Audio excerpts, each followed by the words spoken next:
The chains on my wrists were heavier than they needed to be. I could feel the guards watching me, waiting for me to flinch, but I had stopped flinching a long time ago.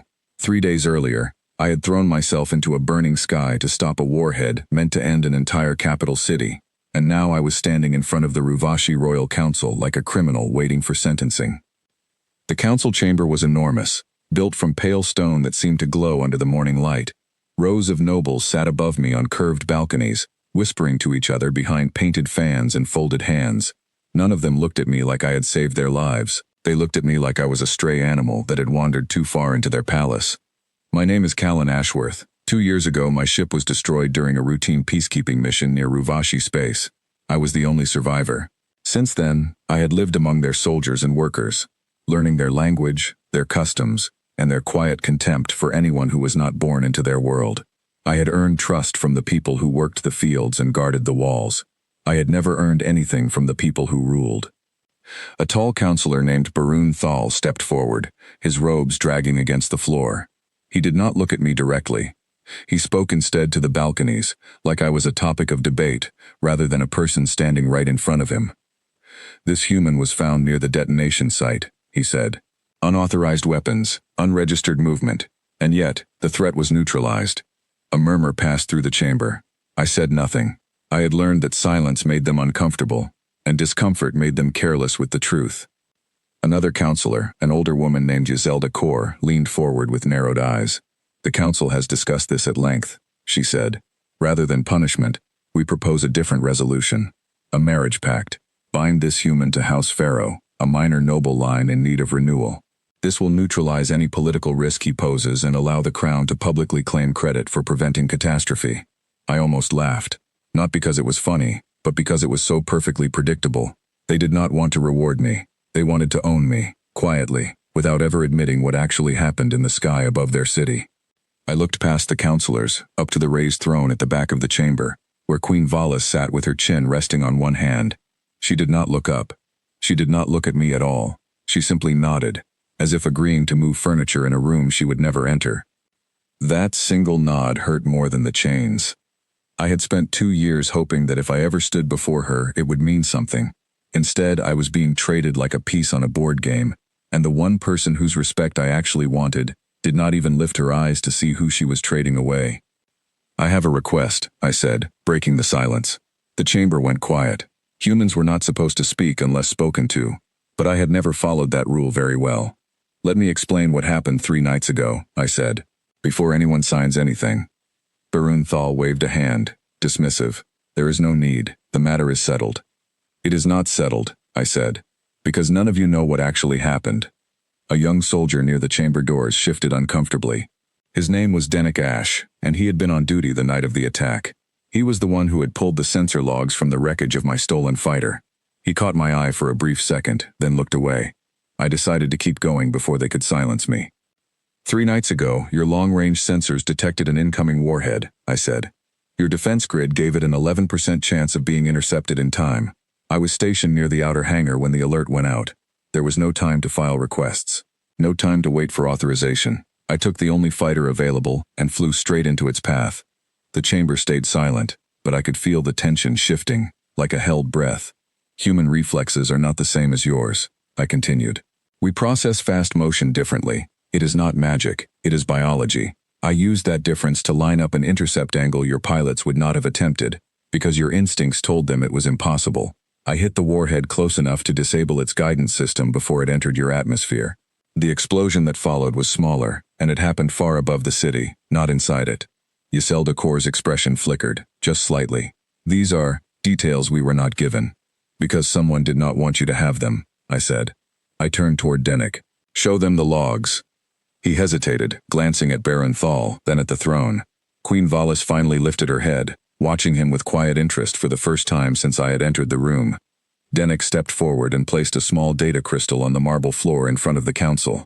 A hologram flickered to life, showing the trajectory of the warhead, my fighter's desperate climb, and the exact moment of impact.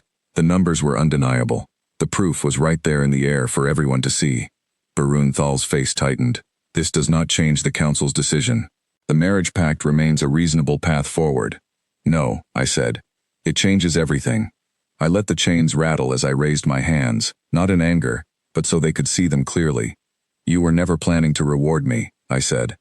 You were planning to contain me. A marriage pact is not gratitude. It is a leash with better manners. You wanted to explain away a miracle by turning it into a political transaction, so no one would have to admit that the person who saved your capital was someone you looked down on for 2 years. The nobles on the balconies began whispering louder now, some leaning forward with real interest for the first time. Iselda Cor's voice was quieter when she spoke again. What is it you want instead, human? I do not want a title, I said. I do not want a house name stitched onto mine like a leash. I want the truth spoken plainly, in front of the people who almost lost everything 3 nights ago. That is all. For a long moment, no one spoke. Then Queen Valise rose from her throne. The entire chamber shifted its attention instantly. Nobles straightened. Guards stiffened. Even Barun Thal took a small step back. She walked down from the raised platform slowly, her long robes trailing behind her like water. She had never once, in 2 years, walked toward me. She had always been a distant shape at the edge of ceremonies, a name people whispered with reverence I never understood, because I had never seen the person behind it. Now, for the first time, she was close enough that I could see her eyes clearly. They were sharp, calculating, and for a brief flicker, something that looked almost like regret. You flew alone, she said. It was not a question. I did. Into an intercept your own commanders would have called suicide. They were not wrong to call it that, I said. I simply did not have time to disagree with them.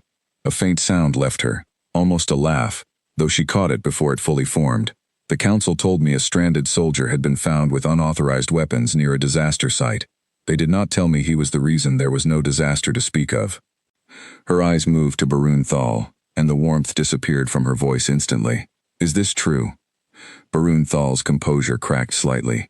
Your Majesty, the intent was to resolve the matter quietly, without causing panic about how close the city truly came to destruction. And in doing so, Vallis said, you nearly bound the man who saved us to your own family line, without ever telling me the truth of what he did. The chamber was utterly silent now. No whispers, no fans moving, just the sound of her voice cutting cleanly through the tension.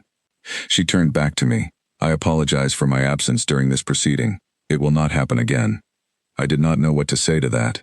2 years of quiet distance, and now, in front of her entire court, she was speaking to me directly, like I was finally visible. The marriage pact is dissolved, she announced, loud enough for the balconies to hear clearly. It was built on a lie of omission, and I will not allow my crown to stand on such foundations. Barun Thal opened his mouth to protest, but she raised a hand, and he fell silent instantly. Instead, she continued, this man will be recognized publicly for what he did, not as a prize to be given away, but as someone who acted when no one else could. If House Pharaoh wishes to offer their gratitude, they may do so honestly, without hiding behind political convenience. She stepped closer, and for the first time, I noticed the guards did not move to stop her. I misjudged how much attention I was giving to matters that deserved more of it, she said, quieter now, meant only for me and the few closest to us. I let my council manage things I should have overseen myself. That was a mistake I intend to correct. You did not know, I said. That is not an excuse, she replied. A queen who does not see her people clearly is not doing her duty, whether those people were born within these walls or arrived from somewhere far beyond them. There was a long pause between us. The chains on my wrists were still there, forgotten by everyone in the sudden shift of attention. Vallis noticed them at the same moment I did. Remove those, she said sharply, and a guard rushed forward immediately, fumbling with the release mechanism. The chains fell to the floor with a heavy metallic sound that echoed through the chamber. I rubbed my wrists slowly, feeling strange without the weight I had carried since the moment I was dragged in. What happens now? I asked. Vallis considered the question carefully, the way someone considers something they know will matter for a long time.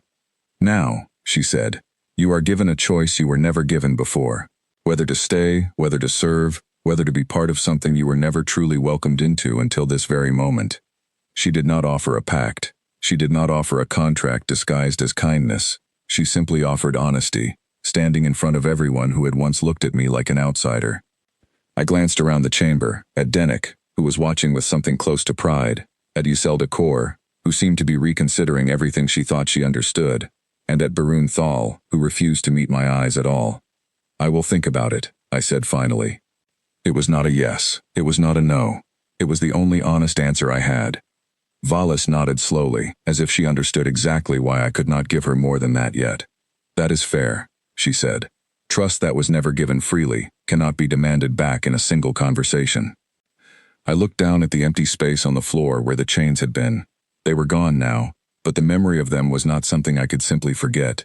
Respect offered late still mattered, but it would take more than one speech in a crowded chamber to rebuild what should never have been broken in the first place. Still, for the first time in 2 years, I walked out of that palace without feeling like a stranger wearing borrowed patience. The sky outside was clear, the city beneath it untouched by the disaster that almost erased it, and somewhere behind me, a queen who had finally learned to look before it was too late, stood watching me go.